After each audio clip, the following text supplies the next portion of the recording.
নজর রাখবো পরবর্তী সংবাদে। তবে এবার সোনামুড়ার দিকে নজর রাখবো, যেখানে সমাজে সাম্প্রদায়িক যে বর্তমানে নানান রকমের বিভ্রান্তিমূলক ঘটনা বা অশান্তি চলছে, তার একেবারে অন্যতম ছবি এবার লক্ষ্য করা গেল সোনামুড়াতে, যেখানে সৌভাতৃত্ব বজায় রাখতে এক অভিনব উদ্যোগ সোনামুড়া সারথী সংঘের সদস্যদের পক্ষ থেকে। যেখানে সংস্থার সদস্যরা জানালেন যে সনাতন ধর্মাবলম্বীরা যে মূর্তি পুজো করেন, 1 বছর পর সেই সকল মূর্তি বিভিন্ন স্থানে রেখে দেন, আর গাছের তলায় হোক, রাস্তার পাশে হোক। তাই সেই সমস্ত মূর্তিগুলিকে আজকে একত্রিত করে জলাশয় করলেন এই সংগঠন।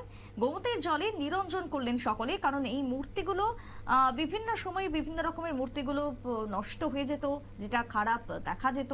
সবকিছু মিলিয়ে এই যে রাস্তার ধারে পড়ে থাকা মূর্তি, তাকে রক্ষার জন্য তাকে পরিত্যক্ত স্থান থেকে তুলে অবহেলিত মূর্তিকে নদীতে বিসর্জন দিয়ে এক প্রকার নজির গড়ল সোনামুড়ার সারথী সংঘের সদস্যরা। তাদের কি বক্তব্য শুনুন। সকল সদস্য মিলে তা নিরঞ্জন করার পরিকল্পনা গ্রহণ করি এবং তার পাশাপাশি বাড়িতে যে সকল প্রতিমাগুলি, পুরনো প্রতিমাগুলি পড়ে রয়েছে, সেগুলি আমরা নিরঞ্জন করি। এবং আমি সকল সনাতনীদের উদ্দেশ্যে একটা বার্তা দিতে চাই যে পুজো করে আমরা যে সকল মূর্তিগুলি রাস্তার পাশে রাখি, সেগুলি যাতে না রাখি, কারণ অনেক অসাধু ব্যক্তি আছে।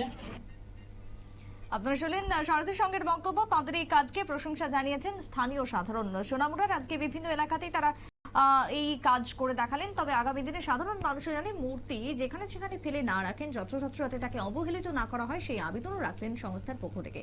ছোট্ট একটা বিরতির পর ফিরে আসছি, সঙ্গে থাকুন।